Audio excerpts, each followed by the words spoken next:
50 to 60 questions అంతేనా? అదే sir, అంటే ఎగ్జాక్ట్ టైం గుర్తులేదు, బట్ ఆ రేంజ్ లో ఉంటుంది sir, more than 1 hour. No negative marking? Negative లేదు సార్. నెగిటివ్ లేదు, okay, it's good one, nice to hear that. The second thing, Akhil, what about the technical section?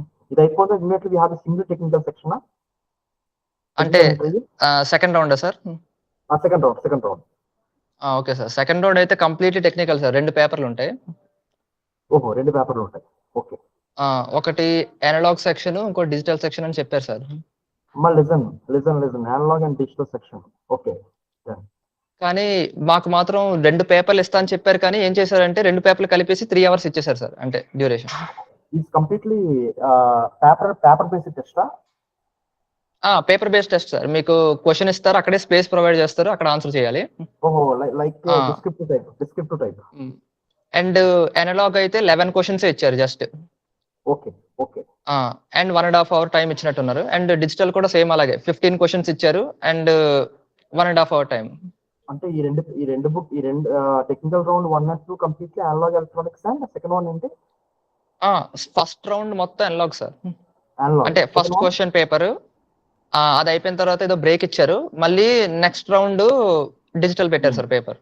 Digital paper అంటే రెండు తీసుకొని సరిపోతుంది, 2 సబ్జెక్టులకు వస్తే అయిపోతాయి. సో అనలాగ్ అంతా అంటే అందులో టెక్నికల్ చెప్పాలి సార్, ఏమేమి అడిగారో. చెప్పు. మాక్సిమం సర్క్యూట్ అనాలిసిస్ బాగా రావాలి సార్. ఇది ఎలక్ట్రిక్ సర్క్యూట్ అనాలిసిస్. వీళ్ళకి ఈసీ వాళ్ళు అయితే నెట్వర్క్ అనాలిసిస్ అంటారు కదా, అది. అండ్ డయోడ్స్ గురించి బాగా రావాలి. మనకి కంప్లీట్ గా సర్క్యూట్ థియరీలో ఇట్స్ కంప్లీట్లీ ద ఓషన్. మొత్తం డేటాలో దేని మీద ఫోకస్ చేస్తే సరిపోతుంది నెట్వర్క్ థియరీలో?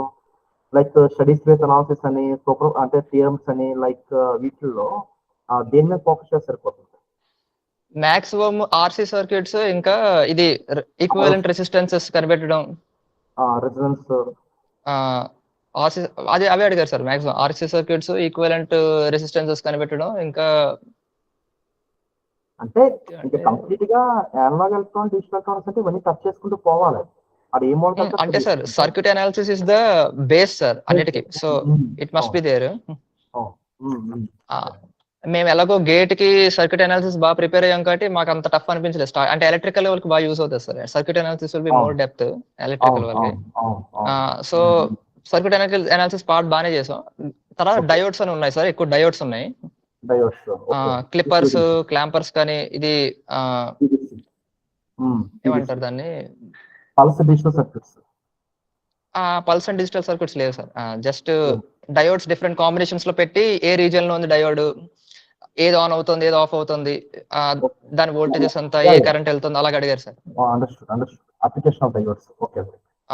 అండ్ కొన్ని వేవ్ ఫార్మ్స్ అడిగారు సార్. అంటే ఒక ట్రయాంగులర్ వేవ్ కానీ ఒక సర్క్యూట్ కి ఇస్తే అప్పుడు అవుట్పుట్ ఎలా వస్తుంది, and different cases of time constant అలా అడిగారు సార్ కొన్ని. అది చాలా పెద్ద, అంటే మార్క్స్ కూడా ఉన్నాయి వాటికి. అవును సార్. అంటే ఇప్పుడు మొత్తం పేపర్ అంతా సమ్ మార్క్స్, అంటే ఈచ్ క్వశ్చన్ ఒక మార్క్ ఉంటుంది సార్. స్టార్టింగ్ 2 marks తో స్టార్ట్ అవుతాయి, చిన్నవి, తక్కువ స్పేస్ ఇచ్చారు. లాస్ట్ క్వశ్చన్ 11th క్వశ్చన్ మాత్రం ఒక పేజ్ అంతా ఇచ్చాడు ఫ్రీగా. సో పెద్ద క్వశ్చన్ అది, 12 marks ఎంతో పెట్టారు. సో నాకు స్టార్టింగ్ లో మేము మార్క్స్ చూసుకోలేదు, అంటే ఒక ఫ్లోలో వెళ్ళిపోయాం స్టార్టింగ్ నుంచి అలా స్టార్ట్ చేసుకుంటూ. లాస్ట్ కి వచ్చేసరికి ఏమైందంటే ఇంకా టైం సరిపోలేక ఎక్కువ ఉన్న మార్క్స్ వదిలేసాం మేము. అంటే 11 marks, 12 marks, 8 marks అవి వదిలేసాను నేనైతే. అప్పుడు సరిపోలేదు. అదే కరెక్ట్ గా మార్క్స్ చూసుకుంటే ఫస్ట్ అవి వాటితో స్టార్ట్ చేసేవాను, తర్వాత లాస్ట్ లో 2 marks పోయినా. Ravi, analogue electronics total 11 questions sir? Analogue electronics total number of questions ఎన్ని? అనలాగ్ ఎలక్ట్రానిక్స్ క్వశ్చన్స్ అంటే టోటల్ నెంబర్ ఆఫ్ క్వశ్చన్స్ కాదు సార్, అంటే ఒక్కొక్కసారి ఒక్కొక్కలాగా. అంటే మార్క్స్ టోటల్ 50 marks ఉన్నాయి sir question. Analogue paper 50, digital 50.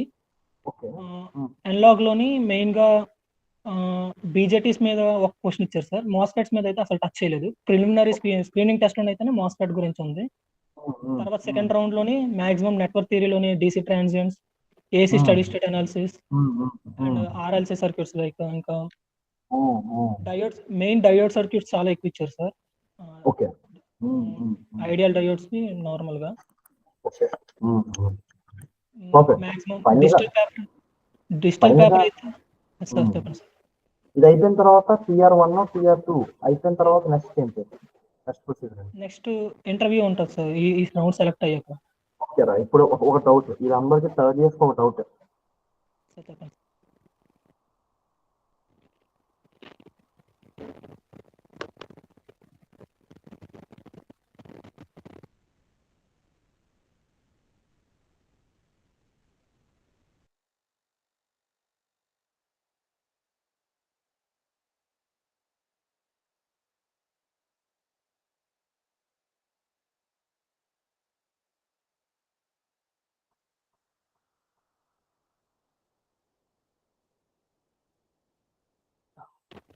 1 minute, network loss ఉంది.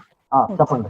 సో కోర్లోకి వెళ్ళగానే, కోర్ ఇంటర్వ్యూలోకి వెళ్ళగానే ఫస్ట్ థింగ్ ఏంటి, how they started your interview?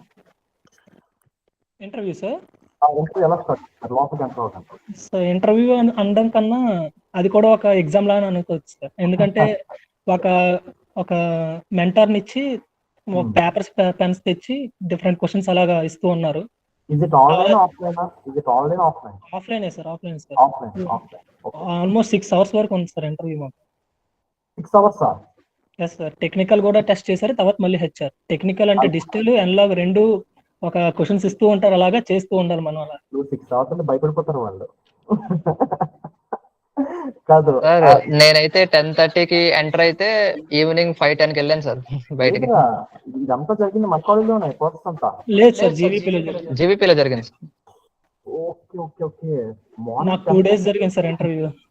2 days interview? 2 days. ఇంకా నాన్ స్టాప్ ఇంకా క్వశ్చన్స్ ఇస్తే మనం సాల్వ్ చేస్తూ పోవడమే, అలా వెళ్ళిపోవడమే క్వశ్చన్స్ ఇస్తుంటే. ఓకే, అర్థమైతే. ఇంకా they are not touching any programming language, is it right? అంటే ప్రోగ్రామింగ్ లాంగ్వేజ్ వస్తే రెజ్యూమ్ లో పెట్టుకోవాలి సార్ ఖచ్చితంగా. అంటే ఇక్కడికి వచ్చాక కూడా అది బాగా యూజ్ అవుతుంది ప్రోగ్రామింగ్. అంటే ఇంటర్వ్యూలో దే ఆర్ నాట్, అంటే ఇప్పుడు ప్రోగ్రామింగ్ లాంగ్వేజ్ ఇంటర్వ్యూలో ప్రోగ్రామింగ్ అంతేనా? అంతే sir. So first question general గా నేను క్లాస్ చెప్పేది, ఇప్పుడు కోడ్ లో వెళ్ళగానే first question what is your favourite subject అడుగుతారు జనరల్ గా మనకు కంపెనీస్కి వెళ్ళినప్పుడు, లైక్ ఇస్రో డిఆర్డీఓకి వెళ్ళినప్పుడు. మీకు ఏమైనా వచ్చింది క్వశ్చన్? ఇంటర్వ్యూలో అడిగారు సార్, ఎలక్ట్రికల్ కొన్ని చెప్పాను. ఓకే, బట్ ఎలక్ట్రికల్ అని చెప్పినా they are testing only analogue electronics and digital. Sir actual గా అయితే టెక్నికల్ రౌండ్ లో క్వశ్చన్ అడగలేదు సార్, హెచ్ఆర్ లో అడిగారు టెక్నికల్ అయిపోయాక. ఓహో, డైరెక్ట్ గా ఇంకా నో ఫేవరెట్ సబ్జెక్ట్, డైరెక్ట్ గా వెళ్ళిపోయాడు, సబ్జెక్ట్ వెళ్ళిపోయాడు డైరెక్ట్ గా అనలాగ్ డిజిటల్.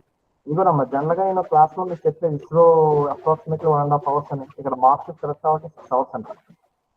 చూసుకోండి, 6 hours 6 lakhs.